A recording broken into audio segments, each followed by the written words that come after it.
Welcome to the Free Your Mind and the Rest Will Follow podcast, where we discuss all things freeing your mind mentally, spiritually, physically, and financially in that order. I love it. I love it. Got to be in that order. Yeah. How you doing today, Zolan? I'm doing great. Carmine. I got to remember to call you Carmine on here. Carmine. Okay. Well, this is a different type of episode, so whatever feels comfortable. Well, I'm Coco or Lakeisha, whatever you want to call me. That's fine. Just don't call me nothing bad, and we good. So Yeah. All right. So we got a guest in the house today. Who we got today? We got Anthony Doss. What's up, y'all? Doss. Gotta say it like that. What's up, Anthony? What's up, y'all? How y'all been? We've been good. I see the energy. You see the energy? Yeah, I see the energy. I love it. Hey, you got to keep that energy up. Right. Big glow energy. Big glow. I love it. We're gonna give you a formal introduction here. All right. I got my handy dandy notes like I'm on the news. Anthony Doss, aka DJ Doss, has been a DJ for 13 years. Not only a DJ, but he is a podcaster, a rapper, an actor. I ain't know nothing about no actors. Yeah. Coach, mentor. And DJ Doss has also been a part of the conscious scene in St. Louis by participating and helping host a conscious conversation and conscious fest. So we know all about that. And more recently, DJ Doss has been a strong advocate for mental health, as I am as well. So yeah. My own heart, because that's something that I have actually just recently been an advocate of. So we're gonna get into it. Okay.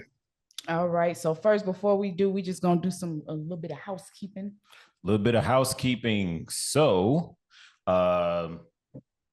what is the housekeeping, man? If you are watching this right now, you hit the subscribe button on the YouTube. You gotta pick up your phone and do this. Hit it.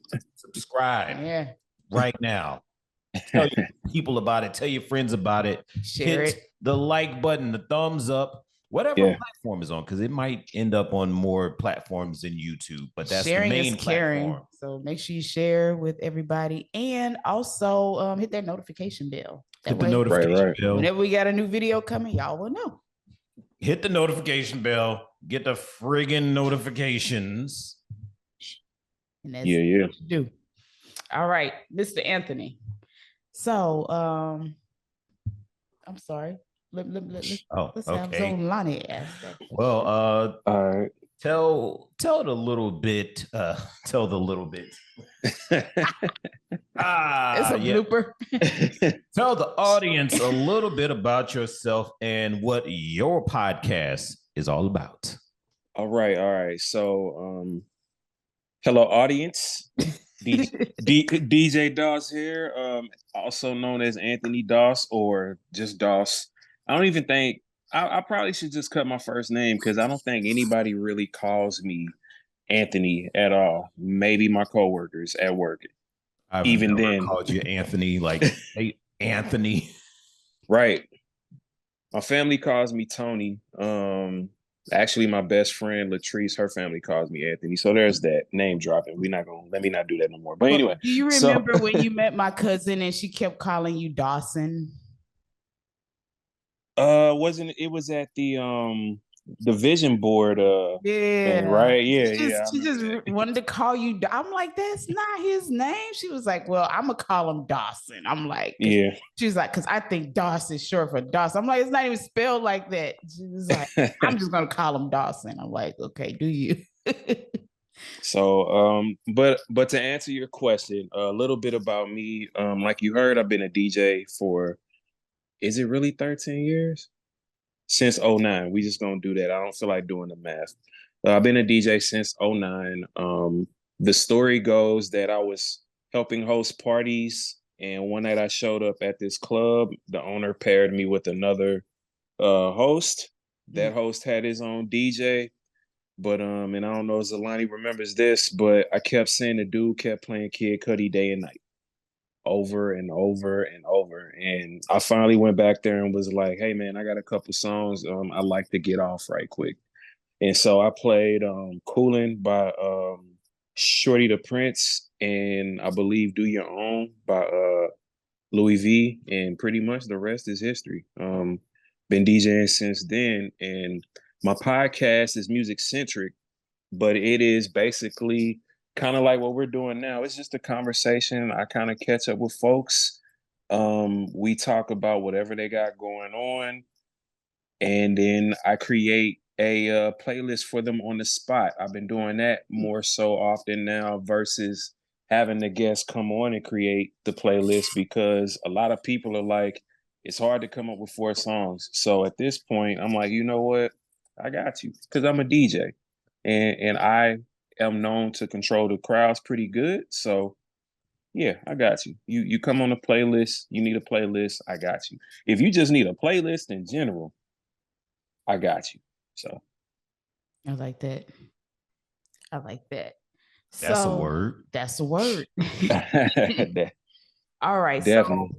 So I've known you as a DJ. But one thing I didn't know that you were an actor and also a coach. So tell us a little bit about that. What's that all about?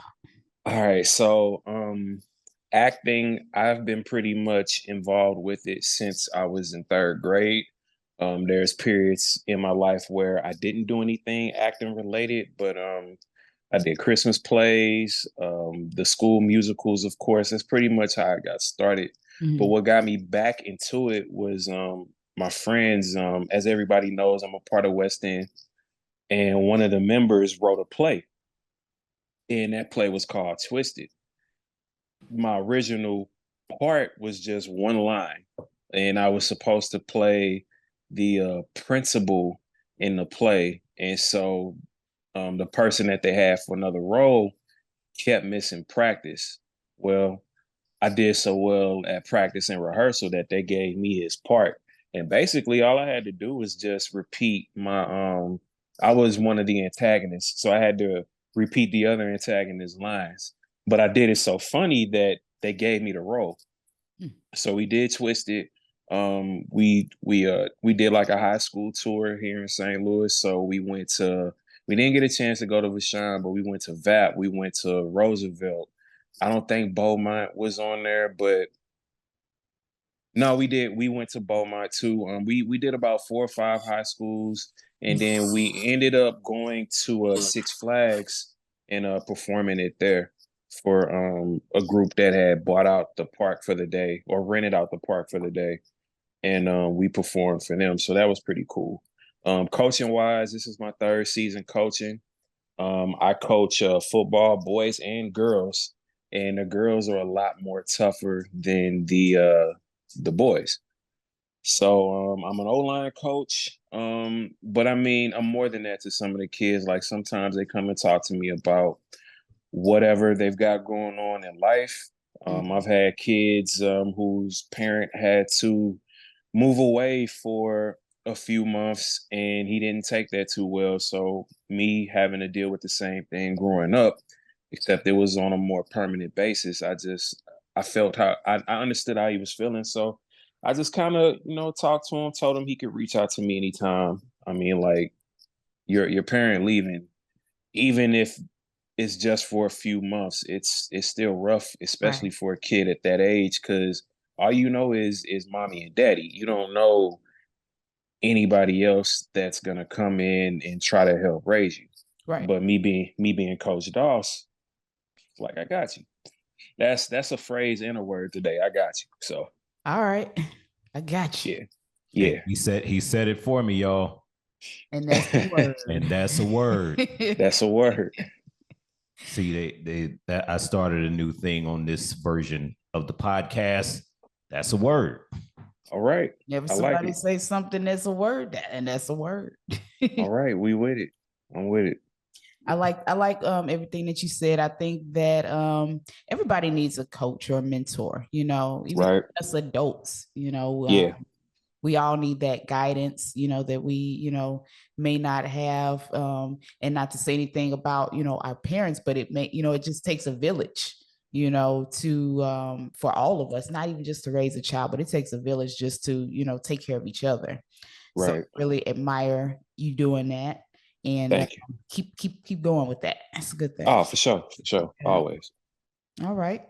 What we got next? Zolani, what you got next? Let's see. Well, that question I had next here, we already talked about that. We going down the list, huh? It's your turn now. It's my turn. Yeah. I just asked them because that's all right though. All right. Well, basically, we're gonna get off into the subject, into the topic then. No, you know what? Let's run that back. What's up? I'm playing because the next question was going to be how long have you been DJing and how did you get into it? But I'd already talked about that. But we mentioned it on your show before, and we talked. Right. Let's talk a little bit about our dual history together. Okay.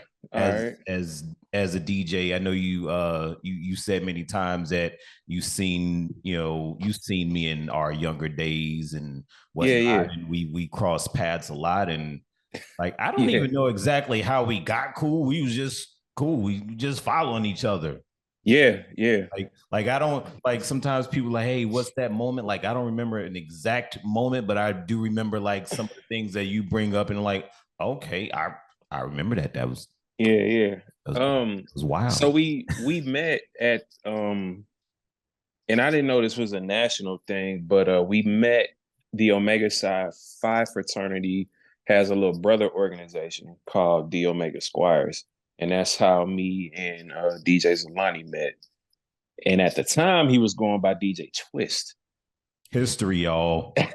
History. And so he came a week before we were having one of our monthly parties. And when I showed up, he just happened to be DJing. I'm like, okay, so we got an in-house DJ now. I didn't see Zolani after that party. He didn't go no more. But what happened with that party, and it wasn't Zolani's fault. Somebody got upset or something. I don't know. You know how it is when you're younger, somebody tries to test you. Mm-hmm. And basically that's what happened. It wasn't me, it just was another one of my squire brethren. And this was about 2003, and I was self-proclaimed STL's crunkest DJ. Yeah. So but not everybody watching this is going to know about crunk, but if you know. Yeah. But the thing was, here's a killer part. A crunk song wasn't being played at the moment. Wow. It was a slow song. And I was probably playing R. Kelly Ignition or something. Were you? I don't probably remember. Was. I don't have no idea. But we should have all been dancing with women. Like that's what you do when the slow song come on. Not trying to fight another brother. And that's kind of what happened. So fight broke out and the party got shut down. That's just wild because like I would be completely livid if that happened today. Like I know y'all did not. We up in here trying to have a civilized function. Civilized. I don't think we were really trying to be civilized as teenagers at this party though. Nah, it was teenagers. Very wild. All right, that's an interesting story. Okay, I never knew that. Yeah, I've actually been to several parties Zolani was at the DJ at, and I think one of them did turn into a fight. Wow. So I'm not gonna put everything out there, but we were, and it was the Palace at that. So, and I think the Palace. When you say that, I think Zolani's. Did you say you were the DJ of this fight? You might not remember the fight. The DJ, but DJ. No, not. I mean, I guess I shouldn't say DJ of the fight. But you were DJing at the time. Crunkest DJ, so I mean, he did say that. What you playing? We some head busters? Probably. I think so. Probably. I think so. Or Nuck if you buck. Nuck If You Buck wasn't out yet. I think it came out the year later. Pre-Nuck If You Buck. Pre-Nuck If You Buck. Okay. It was definitely Lil Jon. That's all I remember. I don't know if it was. Okay. It was either that or Damn or who knows. But wow. Yeah. It was me and my high school friends versus another high school, and it was 20 of them. So all I know is I was throwing people around and trying to make sure that my face didn't get touched. That's crazy. Wow. Right. That's crazy. But that sounds about right given the time frame. That was what was going on. But that's a good segue for our topic. Yeah. Because we actually are going to be talking about mental health as it relates to music, like, and how music can have either a positive or a negative effect on your mental health. So it's a good thing we brought up that. That's a perfect example of music making you have a certain feeling or emotion. It just make you want to fight. What is it about music, do you think, that makes you feel or act or behave a certain way? Without trying to get too scientific, I just think that music sends a message to the brain that you're supposed to feel this certain way at that time. So like somebody made the perfect post the other day that, the singers from like the 50s and 60s, even 70s and 80s, they were involved in some of the most notorious drug activities and all of that. But at the end of the day, they still made it to the studio to drop down tracks about love. How you gonna tell me I'm supposed to love my woman when you just sold me a dime bag? Which ain't, it's not a, I guess I don't want to say it's not a, I mean, weed is legal. So anyway, I mean, it's not a bad thing that you're selling it to me, but it is a bad thing because you're legally selling it to me and you are messing up my community. And a dime bag don't have to be weed. It could totally be something else. I'm just calling it a dime bag. But at the same time, that's because it was it wasn't exactly I don't think George Clinton was doing weed. Right. Probably not. No, as a matter of fact, I know for certain he wasn't. I watched a documentary where I watched the documentary where some members of Parliament Funk had said that he wasn't paying them money at some point. He was paying them in cocaine. Oh, damn. And sometimes he would just walk around the studio and have a little cocaine on his pinky and have people take a little bump from it. Wow. Damn. Yeah, that's something. Yeah, that is something. That's that is definitely something. Yeah, see, now we pass blunts around in the studio. We're not doing cocaine. Right. I don't think I've been around cocaine anytime I was at a studio. And who knows what they doing in these studios nowadays? There's all kind of stuff. Right. Yeah, it's true. No. Let's create for a drug-free studio environment. You can still be creative without it. Right. The stuff I come up with, the stuff I come up with. I feel like we are doing a PSA now. Free that you've never had a drug. I've never done any, so it doesn't show up in my music or mixes or none of it. All right. Well, what's the next topic of this? The next topic, I think it's your turn. No, it's your turn. Okay. We got to stay on topic. So you supposed to talk about the power of positive tunes. Oh. Well, let's talk about the power of positive tunes. All right. It's so funny, but go ahead. Get goofy sometimes, y'all. That's how it's supposed to be. Sorry, man. It just, I'm the same way. Okay. Trust me. So and that's a word. So get some life insurance too, everybody, while you're watching this. There's not so shameless plug. There's gonna be a life insurance commercial somewhere in, not like right now, but in the thing. No, I second that though. I have life insurance, but I definitely second that. Like it's important because you never know when you're gonna go. And you don't want you don't want your loved ones to have to suffer through that and listen to some sad songs all the time. You want them to play that positive music that they need to hear to lift them up. Mm-hmm. So tell us how music can positively impact mental health. I had the perfect segue, right? Yeah. So for me, I'll use an example, no problem. I'm Chris Paul like that. For me, anytime like I am real big into not like religion, but I'm big into God. So there is an artist, Lecrae, who like if I'm like really, really in a deep, dark place, I will put on one of his songs. I think it's called I'll Find You. It was on one of his latest projects from like maybe 4 years ago. And every time I play it, man, it's just it gives me that boost of energy that I need. Like anything positive. Like there's a local artist here, Lewis Confliction. He does a lot of positive songs, and I was watching him perform one year at. Yep, I gotta give him a shout out. So shout out to Lewis. But he was performing this song at Conscious Fest, and I was like, man, this is so positive, and I just felt it. Like I was also dealing with a personal situation. I won't go into detail about it, but that song made me feel good. Like it's all about the message in the song. These artists know what they're doing. If they were feeling some kind of way, they get to the studio and they put it on wax, as they used to say.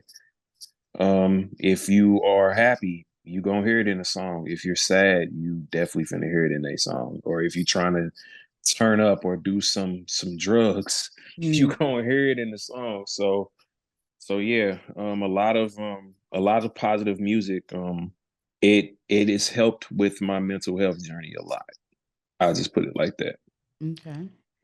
Now, do you feel like there is I guess you do because you just kind of answered it that way. But what do you feel like the therapeutic potential of music is? Dang, the therapeutic potential of music. Well, they have music therapy, so there's part of my answer. I just think that in the right setting, in the right place, music could either calm your nerves or it could get you fired up. For example, getting ready for football games in high school, it was always Lil Jon and Dipset, right? It was always them. But when I'm getting ready for a date, or if I'm trying to figure out what I want to say to a woman, it's gonna be something like Maxwell or D'Angelo, or me and my girl's song is I See You by Coco Jones. Like literally every time I see her, the song comes on. So yeah, like it is. It is. I just think that music could put you in that right mind state, or that mind state that you're looking for, that'll help you calm down or help you get fired up, or like I said, help you prepare to not only spit some game or what you want to just say. Like people have used music as reference tracks for years, not only just for music, but when they're writing their vows, or if they're writing a paper or anything. Music is universal. It could be used for everything. Like it's the soundtrack to your Saturday morning cleaning, or the family barbecue, or the ride that's 2 or 3 hours long. It's music it helps you create those memories. I agree with that. And I want this to kind of be a discussion. I didn't mean for it to be, like I said, like a necessarily an interview, like we Anthony all the questions. So we're gonna have some of these talking points as just discussion, and just elaborate a little bit on some of the stuff that you said too. Okay. So I know you just because you brought up music therapy. And that was going to be one of my talking points too, about just how music therapy can be just beneficial for various mental health conditions.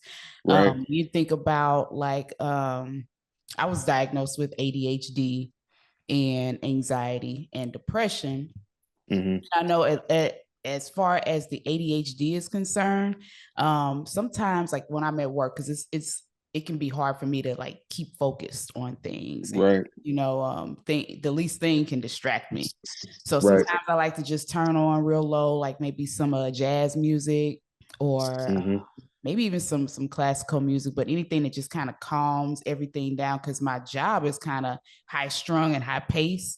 So I just need to kind of balance it out. And so that's my suggestion. Sometimes if you have things like that going on, like anxiety or something like that, you play some, just some smooth music in the background or something that's kind of calming and not too hype. It kind of eases everything and kind of helps you to relax and concentrate and think a little bit better, so your mind isn't as cluttered. So that's my suggestion for that. Do each of you all have any suggestions for different various types of music as far as different mental health conditions are concerned? I can second that. There's certain times of the day where if I am going to listen to music, especially in the morning, like, hey, I don't want to do, hype stuff or turn up so much, or my version of turn up, because everybody's version of turn up is different. I used to, because oh my goodness. Yeah. It'd be like early in the morning and you'd be playing some real hype and I'd be like, I can't concentrate. At the time, I didn't realize that, I had ADHD. I didn't know that that's why, but it was like, in the morning, my mind is kind of busy and racing. So there's a lot of things going on. And then like I hear that like just like loud hardcore music, which, any other time in the day would have been perfectly fine for me. But in the morning, it was like, well, I can't have all that going yet. So, but I didn't realize that that's what that was. Yeah. So. The 20s version of me was that at 6 or 7 a.m. Now, if I do, it's probably going to be some jazz, something to, I guess, better transition the frequencies. Yeah. If you know what I mean. Yeah. But yeah, I kind of realized over the past few years. I still turn up. Turn up in the morning. Yeah, it still happens. Like it still happens. 3 6 Mafia sometimes will get played early in the morning. Sometimes Griselda, if you need that wake up in the morning, sometimes you just need that. Yeah. My 6 is going to have to be probably about 9 or 10ish, maybe. After that, then okay, Project Pat all day.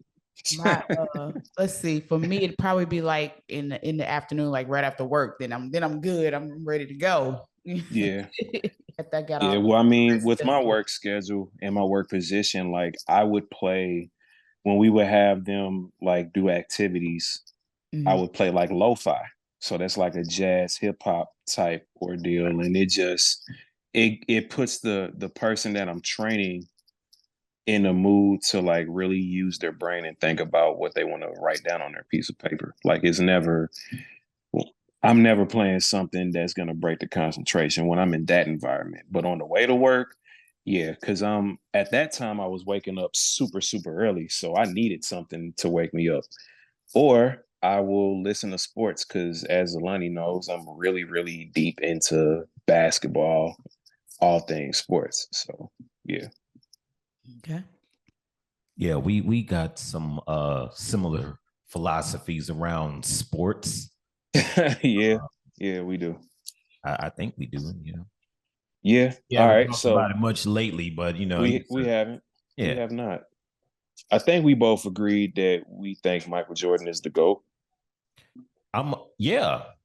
Okay. I think. I don't know. I mean, yeah. I think he was the GOAT of his era.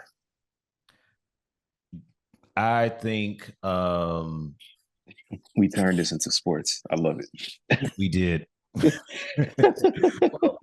But I mean, it's all intertwined, Yeah. Michael Jordan had a record label.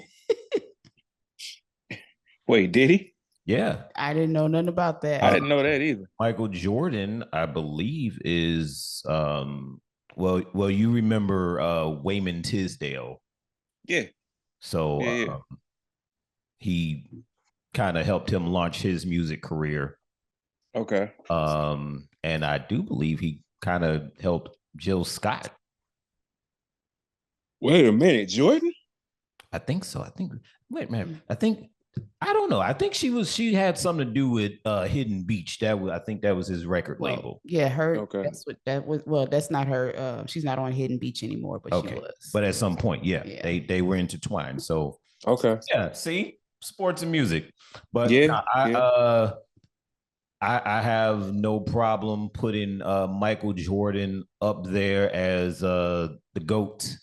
I would there, of course, we know there's some other people that I would definitely consider as well. Sorry, people, it's not LeBron. Oh, snap. Here we go. You're gonna lose some you're gonna lose some subscribers. Right. Hey, no, and that's a word. Oh my gosh. This dude done put away his notes because now he just want to talk about sports. He literally just put it up like, really? He's about to throw the notes, huh? But back on topic. We on a limited time here. We want to respect Mr. DJ Dawson's time here. Okay. So music. Yes. Music as a catalyst for self-expression. So what do you do to express yourself with music? I think it depends. Emotional expression. I think it depends on my mood. Like last year when I was like really deep into depression, that's probably the first time I didn't really turn to music to kind of get me out of it. I turned to other things because everything that I listened to reminded me of someone that I was no longer speaking with. And so I just kind of needed to clear my head. But the beauty of all of that, it allowed me to focus on my DJ stuff. And I mean, pretty much since Juneteenth of last year, I've been kind of DJing at least once or twice a month, which has always been a goal, is to at least get once or twice a month. If I have a full month, that's a blessing. But if I can do like 1 or 2 gigs a month, I'm happy with that. And so, since Juneteenth, that's kind of when music started to play a pivotal role in me beating depression. So I would have to say, man, I kind of went on a rant and forgot the question that quick. Well, it was, and it was really not even meant to be a question, just more, I guess, we're discussing how, music can be a catalyst for self-expression and empowerment. Right. He was asking you, how do you use music? How do I use music in self-expression? Yeah, well, so this is when I really started to use it again last year. I was actually doing an event, and it was early on in my depression phase. And, every DJ has a set of records that they have not played. And for the first time, I just kind of started playing those records, but then it kind of blended with a lot of things that I normally play at parties. But this was just like it wasn't meant to be hip hop. It was meant to like keep the party crunk. But when I threw those hip hop songs on, it was really me just lashing out and letting all of my emotions go. So usually I'll turn to hip hop automatically. So it'll be Jadakiss. That happened to be one of the songs I played, was We Gonna Make It. And that kind of just brought me out. That Passing Me By Pharcyde. I even found an Eve record in there. I was like, man, I didn't know I had these records. I knew I had the other two, but this Eve track, I didn't know that was in there. Mm-hmm. And then I think I ended the set with DMX, what these bitches want.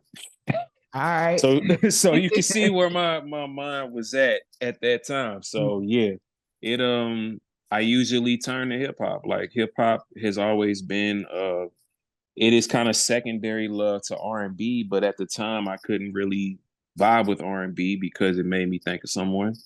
And I turned to my favorite station, which is Rock the Bells Radio on Sirius. And once I turned to that, I said, I got to get these records because my next party I'm unloading the clip, and that's what I said. And I got on the mic. I said, "Hey, everybody, I'm finna unload this clip right quick." It's like, "What you talking about?" And then yeah, that was it. It was so you really been getting into, look here, I'm DJing, but I'm not just here to play the requests, the hits. I'm really expressing, you know, whatever it is through music. Yeah. Yep. Like after I was done with the set, that is a word. After I was done with the set, my friend, who's like my brother, he walked up to me and was like, "Are you okay?" I was like, "Shit, I'm good now. I got all of that out. I needed to get it out." So yeah. I usually find a song that'll relate to how I'm feeling, and then that'll make me think of another song, and it just keeps going and going and going. And like I said, once I got to that last song by DMX, may he rest in peace, that was it. I think I threw the headphones off after that and walked away. Right. So yeah, I was feeling it. My DMX song probably would have been more like Slipping. I didn't play that, but I might now. I never played that at a party or anything or a gig, but you know, if I was going to go that route, but what they want, that, because that's gonna get them hyped too. But you know, it definitely did. It got the women hyped, so I was good. Everybody was cool. Mentioning their names. Yep. Yeah, I think about 3 Kims. Yeah, that's probably one of the songs that's gonna get people the most hype. That or party, maybe. Yeah. All right, we're gonna talk about how music can empower individuals and promote self-esteem. What you think? What do I think? Yeah, because like I said, I want us to have a discussion here. Well, I think it's important to really have a connection to the music, like a deep soul connection to it, whatever it is you are into, you know. And especially with us being DJs, and it may or may not be a controversial thing to say, but yeah, you gotta have that personal connection, that self-expression with it, you know. That's what makes you stand out as a DJ. You know, whether it's you going through something, whether you want to provide a specific message or vibe or whatever it is, it's got to be more than just, hey, here are the top Billboard hits, here's, you know, the jukebox request list, but definitely got to have that empowerment connection with it. I think it's very important, especially for young Black people, Black young men and women, to have something that they can hear that makes them feel good about themselves. You know, it doesn't make them feel bad about themselves. You know, I think I went through a period, I don't know if y'all remember, it was like a period of time where it was like all of these songs on the radio that was like about not liking the other sex, or, you know, I'm trying to think, what was that Chris Brown song? These hoes ain't loyal. Yeah. And it was like during that time period where it was all those kind of songs, you know, just angry songs. And it's kind of like, and I look back on it, it's like, that's kind of what kicked off this old, you know, men hating the women, women hating the men thing that we got going on now. Cause that was kind of the beginning of it. But it was a period of time where that's what everybody was on, those kind of songs. So I think that you know, that's how it can affect you negatively, you know. Or you can hear something on the other end of that, like Angie Stone, Brother, and that's a whole different feeling, you know, that would make a man feel empowered and feel good to be a Black man, you know, things like that. They're like, right.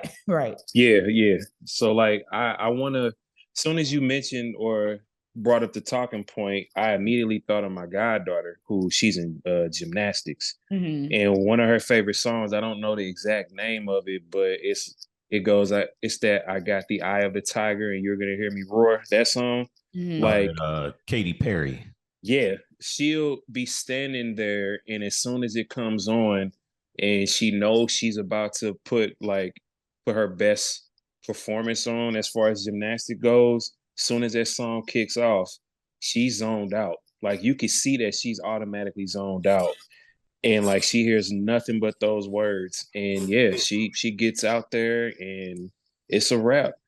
One of the top 3 gymnasts in her age group. So what?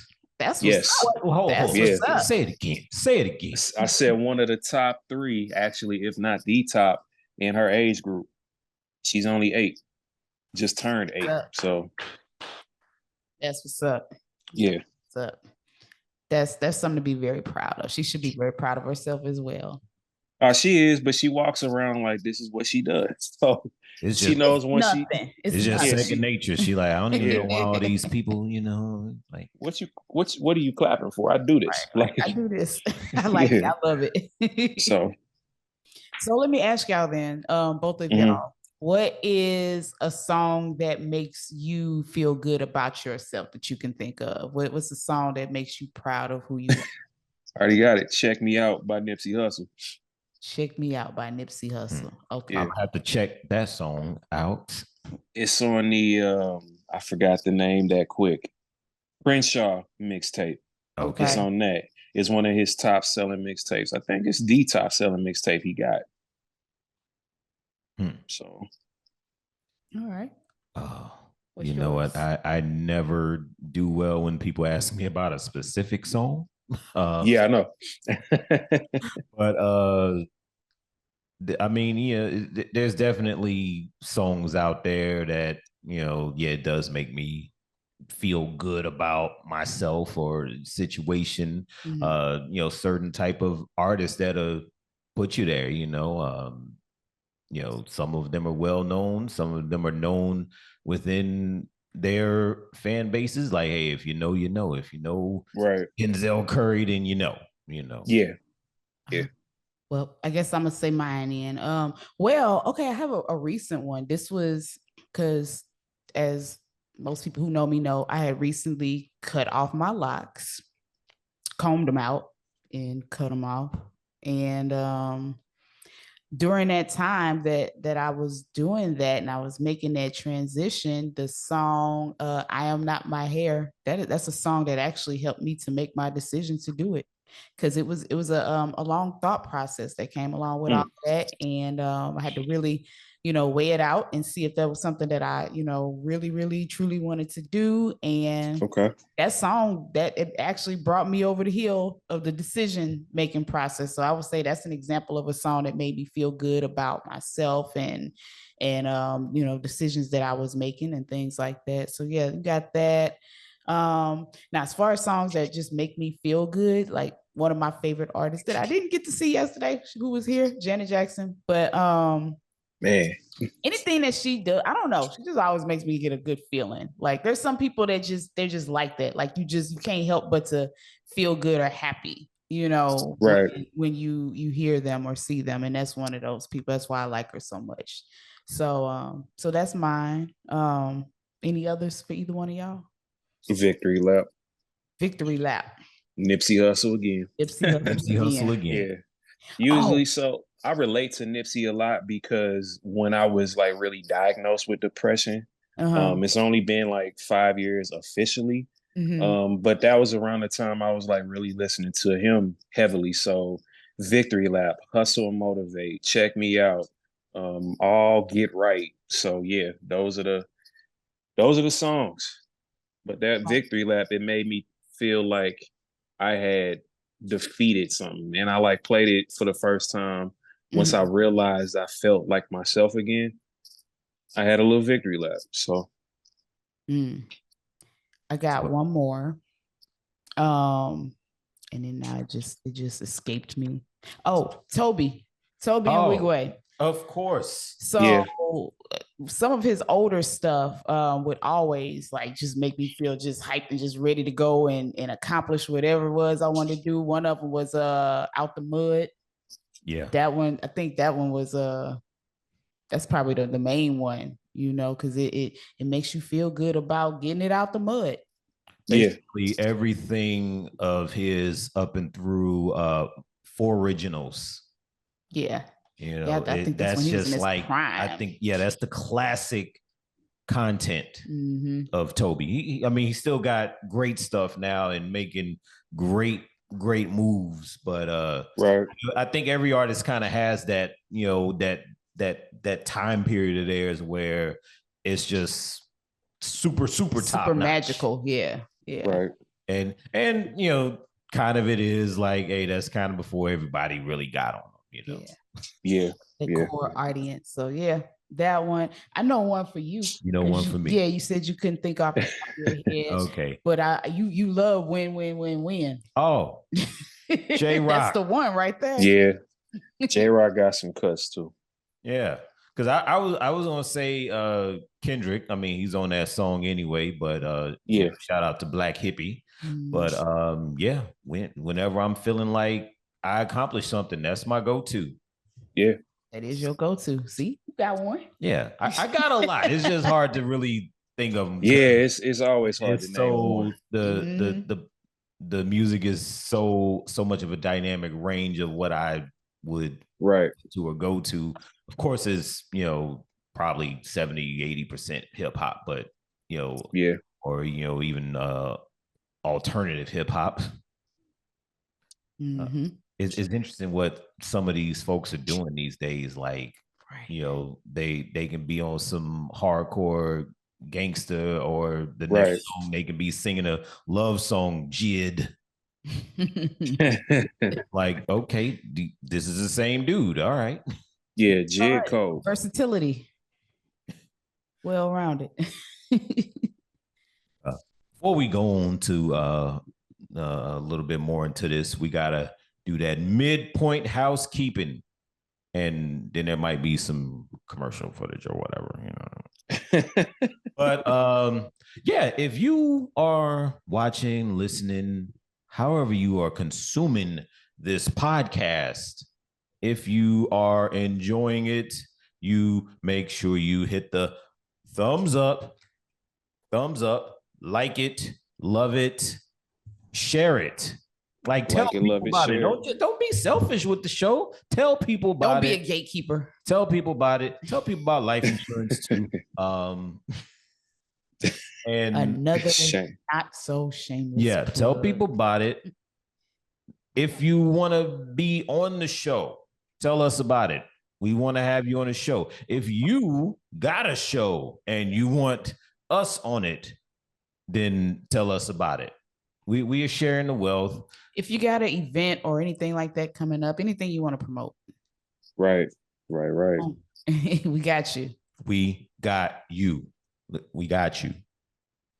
With that being said, we're gonna talk, because we got a few minutes left, and I want to get through a couple more questions, because we got another little fun segment also that we're gonna do. We be having fun, y'all. We be having fun. So we're gonna talk about the dark side of sound in music, and there's a lot of examples we can use, of people that are in the music industry today, where it is said that some of their music can promote some darker sides of things. So I wanted to get off into that. What y'all think about that? As soon as you go ahead, bro. I was gonna say, it might be some of that crunk stuff we was talking about. Actually, mine. I was gonna and I like this dude, which is crazy. It's I feel kind of sick in the mind to say I like this dude as an artist, but King Von, like, I haven't watched that documentary, but a lot of people say that his documentary pretty much stated that everything he rapped about in his music, he actually did or was a part of. Yep, King Von. That's one of those people that I really don't know about. Chicago drill rapper. Chicago drill. So I don't know. I don't know none of that. I heard of the name. Yeah. After what happened to him. Yeah. He's no longer here. I figured he got into it with someone he had some beef with in Atlanta. I was gonna say that was in Atlanta. I do know it was in Atlanta. He was leaving a hookah lounge and he really got killed in self-defense. At least that's what they're claiming. It was self-defense. It sucks because he was a young dude. And I mean, he's a Chicago drill rapper, but he actually could flow. despite what he was talking about, is so violent, but he could actually flow. And I mean, it's sad that his life was cut short due to something that shouldn't have even taken place. Like, yeah, I see you, I got beef with you. The younger me, I probably would have put myself in that same situation. But now that I'm older, I'm kind of glad that I learned to walk away at certain points as I was getting older, because I mean, being in the entertainment industry in St. Louis is not for the weak. People lives do get taken. Oh, yes.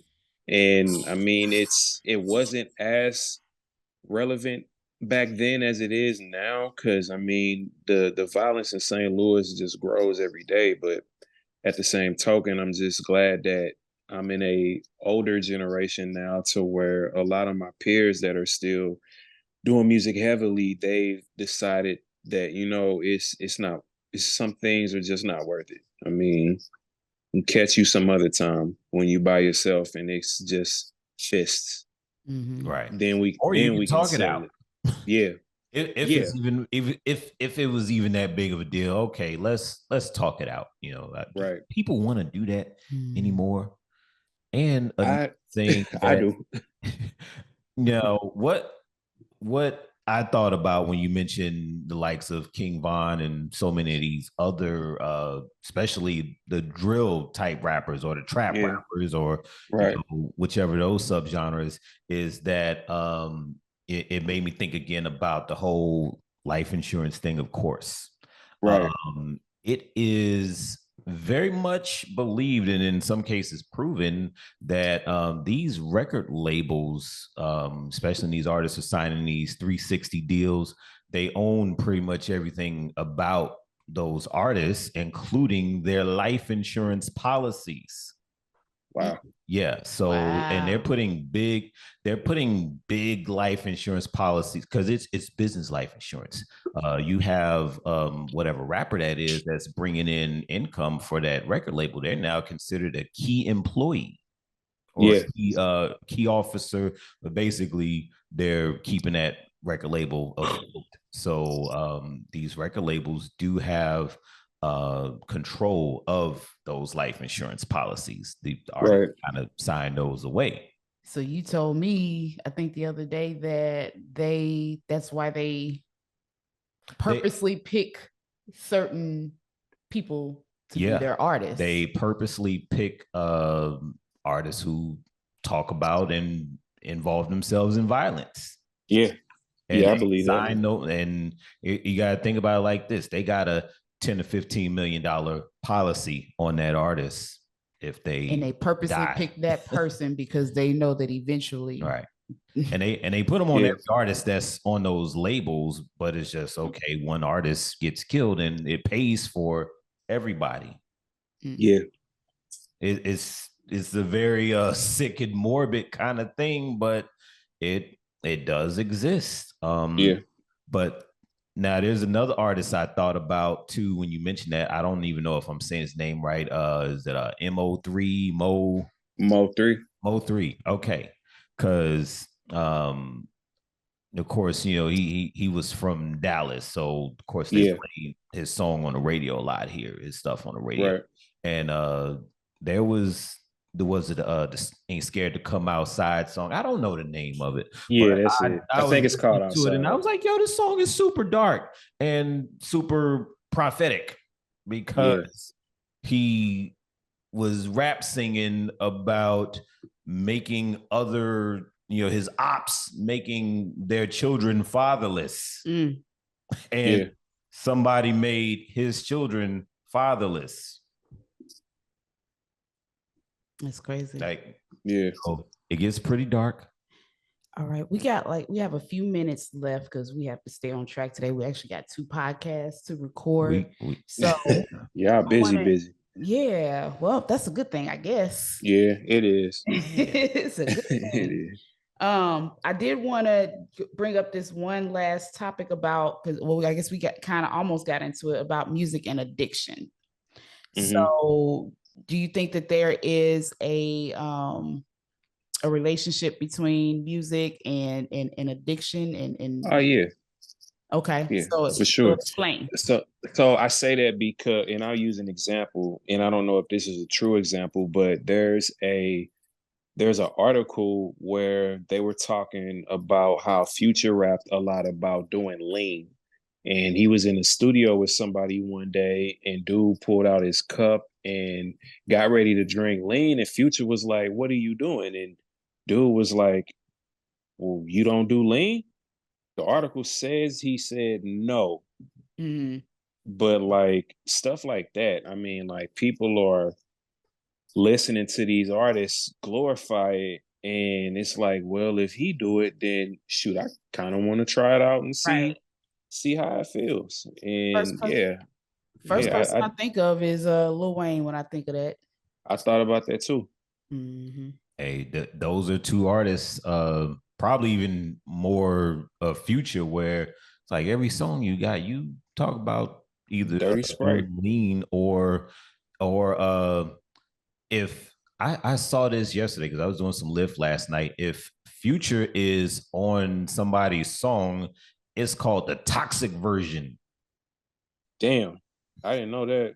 I mean, he's toxic. Well, like. yeah, I was gonna say. So I actually I can see why they do that, because they consider when you say toxic, as far as like dating someone, Mm-hmm. they automatically picture him. Like when people say toxic traits and all of that, like yeah, like it sucks, but yeah, like he's automatically known as the poster boy for toxic. I don't know, did I cut out for a second? No, you good. Okay. You All did a right. little Zordon kind of thing there. Yeah, well, so my phone battery gave me an alert. That's why. All right, long as we still here. Yeah, we here. We here. I'm here. My dog is here somewhere. Or he oh yeah, he's still behind me. Okay. We chilling. So basically, Surprised he ain't jumped on camera. bring him on camera. Yeah. No, man. No, that's come here, dude. You gonna come? No? No, he's I not. forget He you ain't with then. it. He ain't Forget with you it. then. He ain't with it. Oh. If I had a treat or something, he might be with it. Oh. Yeah, I gotta coax him. So basically, Here he is. Go ahead, I'm listening. We listening. So basically, the point there is that some of these artists, they may really be addicted, but some of them maybe not so much, but they still put it in their music. He ain't happy right now. Yeah, he's like leave me alone. Yeah, he definitely like leave me alone. What's up, buddy? What's his name again? Oreo. He Oreo. is my co-host on my podcast because he definitely hops in the background a lot. Because I've already met Oreo. Because Anthony did some training with me on over Zoom a couple of years ago. And man, Oreo just would not let him be great for nothing. He was on the floor. He's trying to do some workouts, and he was like, "Look here, nah, where my attention at? He was not letting you be great at all." But yeah, I remember that. All right, y'all. So last and final point, we got to wrap it up soon. And I do want to get to this or that, because that's the fun part of the show. Oh, yeah. As far as, just finding balance and, conscious consumption of music, how do we do that? How do we find balance when we're, taking in that music to our ears, and making sure that we not, taking too much of the toxic in and more of the positive? I don't know. Like, it's kind of hard to describe a good balance, because I feel like I do have a good balance. Like, I tend to lean towards a more older station versus listening to what's like relevant. So I think usually what is relevant? I don't know. I mean, a lot of people like, all right, I'm putting you down, man. A lot of people like your Glorrillas, your Big Boss Vets, your Dirks, your King Von, even though he's not here, like they lean towards those artists. Well, I was saying that more in a sense of like the word, like what is that really? What is relevant? You know, because people talk about relevant all the time, but it's like, okay, well, what may be relevant to you may not be relevant to me, because that is true. I can't tell you much about Glorilla other than, you know, I ain't gonna say it, but we can tell you everything about Janet Jackson. Yeah, that's who's relevant to us. Right. Relevance is subjective, you know. It's whatever it is that's relevant to that person, you know. Right. No one can say who is relevant or who isn't, because you know what I might like and what I might listen to every day is different than what you might like and what you listen to every day. So I don't like when people use that word relevant, because they'll be like, oh, well, such and such isn't relevant. Like, well, you're talking about them. The person that you may not relevant. think is relevant can fill up a stadium. Exactly. Somebody paid to go see them. So Nas. Nas. Yeah. Nas. Man, and came out with a whole series of new albums, and they're usually like the best-selling albums or best streaming come out. But you know, tell that to a 22-year-old, and that doesn't mean anything to them on average. Right. True. All right, well, this was a good conversation. I really enjoyed everything that we talked about, and about how music can impact our mental health positively and negatively. I wanted to just finish off with a final word. I like to finish off with a final word. I got it written down here because I don't remember. Let's try that again. I don't. Bloopers. Right. I do not remember very well, so I usually have to write everything down. But my final thought is, let us remember that words hold immense power, and the messages conveyed through music can shape our thoughts and beliefs. Let's be mindful of the lyrics that we embrace and seek music that uplifts, inspires, and spreads positivity. And as we listen to music, let's be discerning and choose songs that promote kindness, empathy, and understanding. By being aware of the messages conveyed, we can cultivate a harmonious inner dialogue and contribute to a more compassionate and inclusive world, because it is crucial to prioritize your mental health by seeking professional help. And trained experts can provide the guidance, support, and effective treatments needed for managing and overcoming mental health concerns. And it's a word. And that, my friends, is a word. All right. So before we get off into the this or that, I do want to thank you, DJ Doss, Anthony Doss, all those names. I want to thank you for joining us. I would like to have you back, because I would like to discuss more about mental health, because I know that you're an advocate of that, and I would like to actually go off into a series about mental health as well. I'm with it. All right. Well, we're going to have you back and do that. So tell everybody where they can find your podcast, or where they can find you if they want to book you for your DJ services, or if they want to book you for some acting or some coaching and all those different things that you do. You can honestly come to my Facebook page, and there is a link that I have posted or pinned at the top of my profile. And pretty much, if you look me up at Anthony T.Doss, DOSS, I'm right there. That's government name. You just don't know the middle name, but that's it. And once you scroll my page, it's public. You click on that link and it'll show you the playlist. And it's the artwork for the logo was created by a good friend of mine from work. So if you see one that's got 4 different aspects of decades of music, that's it. In my my podcast, the playlist is on Spotify, Apple, Google, Deezer, pretty much anywhere a podcast is, it's there. It's no longer called Anchor. It's Spotify owns Anchor now. So yeah, it's everywhere. All right. And what's the name of the podcast one more time? Podcast is called The Playlist. That's ThePlayList. Perfect. We're gonna put all that information into the description. Now let's get to the fun part. We're gonna do that. So we just gonna go down the list. We're gonna take turns. You can get with this or you can get with that. This or that. And this is the music. Since we was talking about music, this is the hip-hop and R&B version of that. All right. So all right, let's get it. Kick it off. Jay-Z or Nas, since we were just talking about Nas. Jay. All right. Next. Nas. No, oh, wait, he's supposed to answer. That's for him. Okay. Well, what he said, y'all. What he said. I have my reason. I do have my reason. So that's fine. Yeah. Drake or Kendrick? Kendrick. Word. That's a word. All right. A versus with Michael Jackson and Prince, or a versus with Tupac and Biggie? Ooh. Shoot. You know what? I'm gonna take that versus with Michael Jackson and Prince.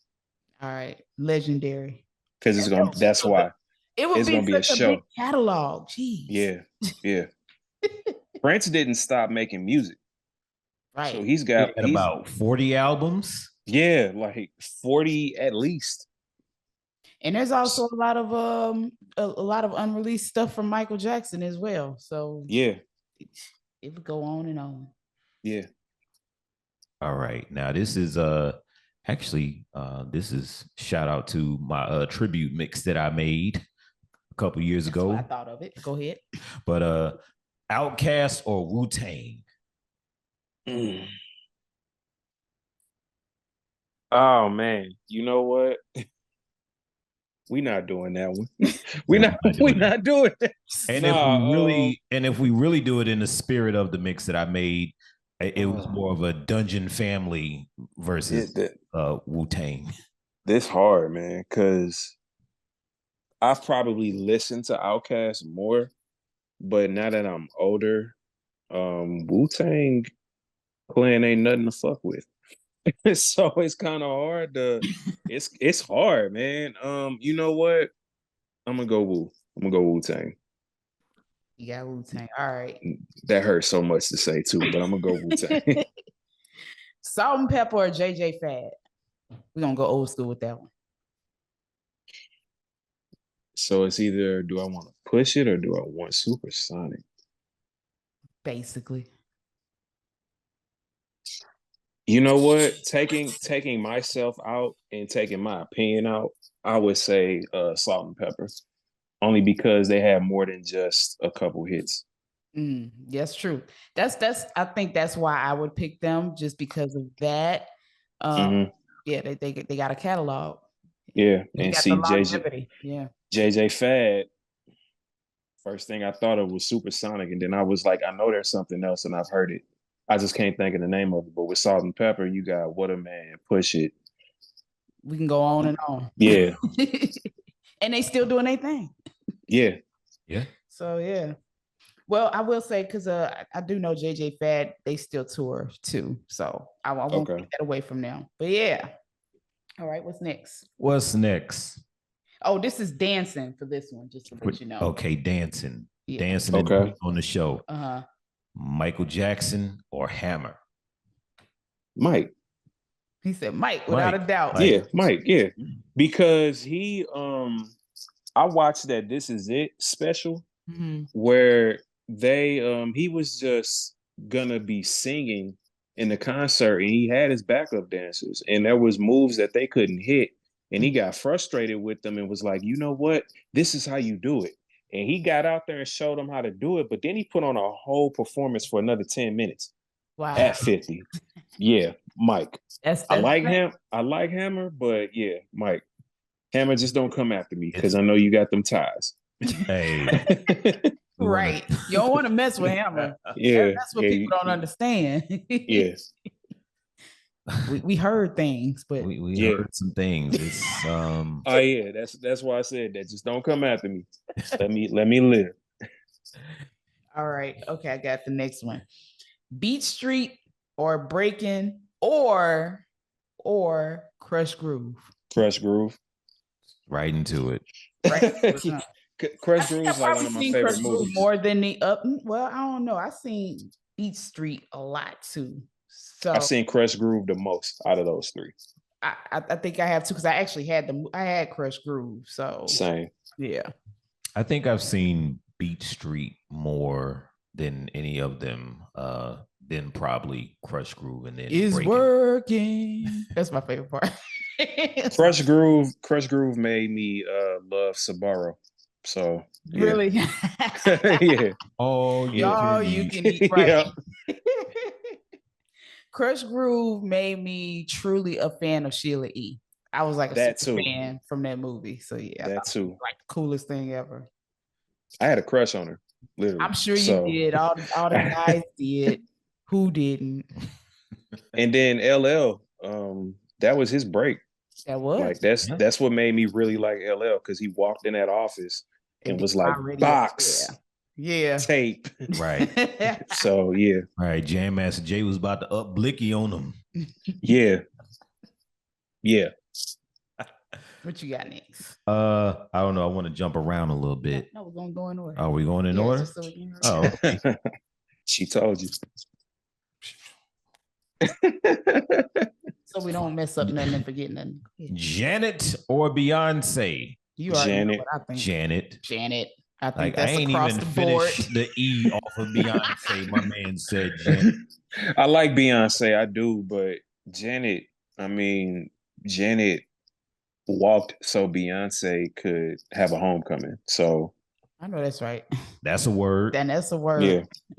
And she's still doing her thing. And I missed the concert yesterday, and I'm still mad about that. But that's okay. I missed it here too. So that's okay. I'm gonna find a way. But yeah, Janet. I've been a lifelong fan of Janet Jackson since I was a little kid. And when I was in the 6th grade, I used to even have the little key earring that she used to wear. And I just through every stage of her existence as a performer, pretty much.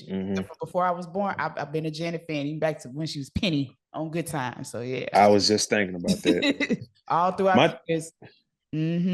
My thing with Janet is I see her constantly doing this. I just see Beyonce saying, okay, I'm done. I don't want to do this no more. And she moves on to the next venture.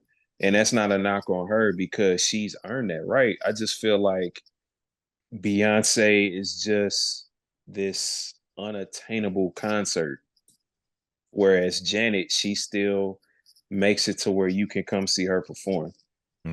Hey, that's true. You can see how much are Janet tickets? You could have got some for like $70 at the lowest. That's very attainable. That's attainable. And see, Beyonce, she come in here, nosebleeds are more than 70. Yeah. Oh yeah. Nosebleeds are what, 500? And I think so. I've been following both. Well, actually, I've been following Janet's tour, and I've been looking at a little bit of Beyonce's tour too. Janet is full on, got the whole show. She's still hitting the moves. Yeah. Almost 60 years old. Whereas Beyonce, and don't come for me, Beyonce people, please. Hey, they already coming for me for LeBron. But so I will say, your turn now. Yeah, I will say, and they gonna come at him for who was the for MC Hammer. Oh yeah, but, Hammer go. Right. No, I was gonna say though, with Beyonce, her, and I've seen, even some of her fans complain that it's her show is not as much dancing and it's more like walking back and forth, and I heard that too. But she's not putting on an all-out performance like she had been. But Janet, like that show, like she is doing it, and especially for somebody of her age, she's hitting the moves like she's 20 years old. So like it's she's giving you everything, and she's giving it to you with a lot of passion too. So and I like her also because she's just more attainable. She's on social media. She gets on social media. She does just little videos here and there or whatever, and she talks to her fans. Like I don't see Beyonce doing a lot of that kind of thing. So yeah, she really can't, even if she wanted to. Like if Beyonce said I'm having a live Q&A on Instagram shuts down. Like it wouldn't even be able to happen. So she would have to charge people to do the live Q&A. And that's no knock on her. It's just very unfortunate that it's like that. Yeah. So. Yeah. What you got next? Yeah. It's my turn. It's your turn. Yeah. Okay. College dropout or late registration? We not doing that. I was graduation. Like we not doing that either. Like that's those. So Kanye has probably got I think he's one of the few artists that I know that have his first 3 albums are just classics. Mm-hmm. Regardless of how he is now, actually, even after that, 808 and Heartbreaks, people consider that to be a classic. I really don't, because it was a different Kanye. And then My Beautiful Dark Twisted Family, or Fantasy, or whatever it's called, it stayed on Billboard chart pretty much. I think it's still there. It was still in the top 200 albums. So from Graduation to that last album, and then even Watch the Throne, like, that man he puts out good music. Yeah. I think my favorite was College Dropout. And I think my second one was actually the 808 album. I'm gonna say Late Registration. Okay.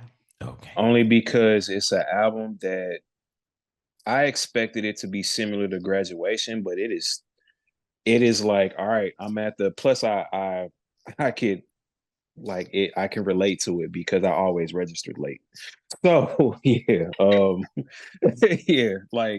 I can. Yeah, I'm gonna say Late Registration because of the messages on there. I like the song for Mama, of course. Roses. That's a song that me and one of my late friends share. And every now and then when she crosses my mind, I think of Roses. So yeah, I'm gonna go with Late Registration. Okay. But she probably like somewhere in the spirit realm, like, should have said 808. I know, because I think 808 and Yeezus was her favorites, and I did not like Yeezus, and I still don't. So yeah. What you think? What I think, I'm not going to do this. That's my response. Nah, because it's elements of the first 3 that I just really, really like. Yeah.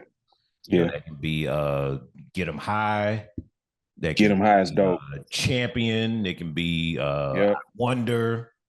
Yep. So Never Let Me Down. Coming Home. Or Home Again. Yeah. Or Homecoming. Yeah. Whatever the name of the song is. People know what I'm talking about. Yeah. I know what you're talking about. Yeah. Then there's You Can't Tell Me Nothing. Yeah. Yep. That's another one of those songs that make you feel good a little bit. Yeah. Yeah. Yeah. All right, what's next on the list? What's next on the list? Are we doing the whole list? Yeah. Because we gotta hurry up though. Because we press for time. All right. I know. So this is the part I wanted to do. Okay, so we just talked about yesterday. We had realized that all of these people are named Chris. So you kind of know where I'm going, right? Okay. Chris Cross with Chris Kelly or Chris Smith, or Kid and Play with Christopher Reed or Christopher Martin. Crap. Kid and Play. Kid and Play. I'm gonna go Kid and Play too. The little me goes with Chris Cross. Yeah. But you got I gave them because they did a lot for the culture. Chris Cross did too, but Kid and Play got 4 movies, really 5, because of the house parties. Then there's Class Act, and then the music, the Eraserhead. I mean, and so the cartoon. The cartoon. Yeah, the cartoon. Kid and Play really gave Martin his start. Like, a lot of people started from House Party. Mm-hmm. And it's crazy because we just talking about the movies, and it's like we ain't even talking about. We didn't get to the music part, and it was really big as far as the party hip hop era. Right. Yeah, and implementing a little bit of go-go in there. Yeah. You notice that go-go mix I did a couple years ago for that workout. Them and their counterparts, Salt and Pepper. Yeah. Yep. Which I put both of them on that go-go mix. Yeah. And they're not officially go-go artists or from DC, but I put them in there because of the influence and, working with EU and whatnot. We got to do a couple more. We're going to lightning round this. Yeah, we just going to do it. We're just going to pick a couple that we want to do. So go ahead. Okay. It's my turn. It's your turn. New Edition or New Kids on the Block? New Edition. Of course. I don't even know. It was like that was New Edition. New Edition. Yeah, New Edition. You mean the white New Edition? Give me New Edition. Give me the original. All right. Shout out to Maurice Starr. Shout out to Maurice Starr. All right. No knock on them on New Kids on the Block, but New Edition, yeah. It was all right. I grew up on both, whatever. Yeah, but I'm a any for lifer, okay? So yeah. And I mean, I only called him that because of Maurice Starr, because he was like, well, I'm gonna throw some white. That was his plan. Yeah. It was like, all right, go NE. Beta max that. Lightning rounding it. Good Kid, Mad City, or To Pimp a Butterfly, and why is it To Pimp a Butterfly? I got that off your post that you put up the other day. Oh man, which I know this is extremely a hard one. Yeah, it is. I'm probably Zordoning. All right, I'm back. Man, that is hard. I'm gonna say To Pimp a Butterfly because it showed growth. Look, you made him happy. I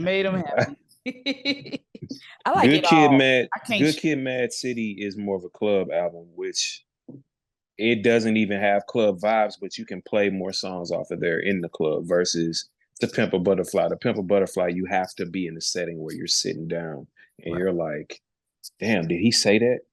Unless you're just doing those far out DJ sets like I be doing. I play a lot from really both of those. You do. Yeah. You play a lot of Kendrick. A lot of Black Hippie, basically. All right. I figured that. I'm gonna ask one more and then you can do one more. Okay. Fight between, since we was talking about Michael Jackson, fight between Michael Jackson and Prince. Who you got? Who gonna throw them hands? Prince. I agree. I was gonna say Prince like he got them hands. Oh man, because of Charlie Murphy. That's the only reason why. I was thinking that too. The Charlie Murphy stories. Yep. He just seemed like it anyway, man. Prince had attitude, man. Just look like he got the hands. Like it'll beat you up and feed you pancakes. Pancakes. Now you want some pancakes? Would you like some pancakes, Charlie Murphy? All right, so one more. Let's see. Missy Elliott and Timbaland, or Juvenile and Manny Fresh. Oh, that ain't right, man. I'm not even picking one. Oh my gosh. I'm gonna go with Missy and Timbaland. I'm sorry, that's mine. That was gonna be my answer automatically, and then you said Juvie and Manny. Is it really Juvie and Manny, or is it really Manny and Wayne? For me, I'm gonna go Juvie. I'm gonna go with Juvie too. Well, I mean, man, because I think Wayne really came into his superstardom after Manny. Yeah, he did. That is true. That's true. All right, we got one more. I'm gonna do one more. All right, yeah, I can't Luther do that. Or Little Luther? Lil Luther. Why Lil Luther? Because of Never Too Much. That's literally the only reason why. Actually, you know what? Lil Luther was more pop. I'm gonna take Big Luther. I gotta go Big Luther. I'm gonna take Big Luther. Big Luther had the soul with him. He had soul. Lil Luther was cool though too. I mean, you can't go wrong with Luther either way, I guess. But you can't. I gotta pick. I'm gonna go with Big Luther because that's what made him Luther. Like, Yeah. Lil Luther is healthier though, but I'm gonna go Lil Luther. Lil Luther might still be here. Lil Luther. What you mean? Big Luther passed because of health, diabetes, and all of that. Lil Luther might still be here. So that's true. That's true. But, I mean, we ain't got the greatest diets as a people. So yeah. That's true. And we're gonna talk about that too on one of our episodes as well. Thank you for bringing that up. That's a good topic. No problem. I mean, I don't have the greatest diet either, but I'm losing weight. So that's really all. But then that means you're doing the right thing. We got to start somewhere, right? Me and you talked about that. You know, we talked. We did. It's we all fall off at some points. Shoot, I fell off. I'm in the middle of trying to get back to where I need to be.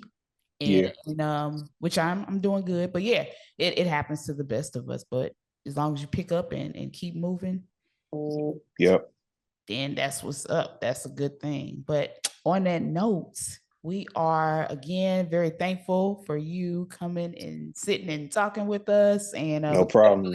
Back. And like to be a guest on your podcast as well. Yeah, for so, sure. We're gonna be doing some things. We're gonna be doing some things. So thank you again, Anthony. And no problem. Some brief housekeeping real quick from Carmine Zolani. All right. First of all, this podcast is sponsored by Communiverse Insurance Group and Symmetry Financial Group. So, life insurance. Do not leave your family hanging. Get some life insurance for yourself. Get some life insurance right. for your kids, for your spouse, anybody that is going to have some financial responsibility in the event of your passing. So that's first of all. Second of all, if you enjoyed this podcast, again, thumbs up button, click it, do it now. Notifications, get them. Get the notifications. Comment. Drop a comment. What do you think? Don't just leave the comment section dry. Say some stuff. Don't be shy in the comments. Tell us what you think about the topic, and suggest some other topics if you are wanting to hear them. And drop us a comment too. Like I said, if you want to be a guest on the show, let us know. Hit us up, and we'll leave information in the description where you can find us and everything, and where you can find Mr. DJ Doss. Other than that, I think that's a word. We out.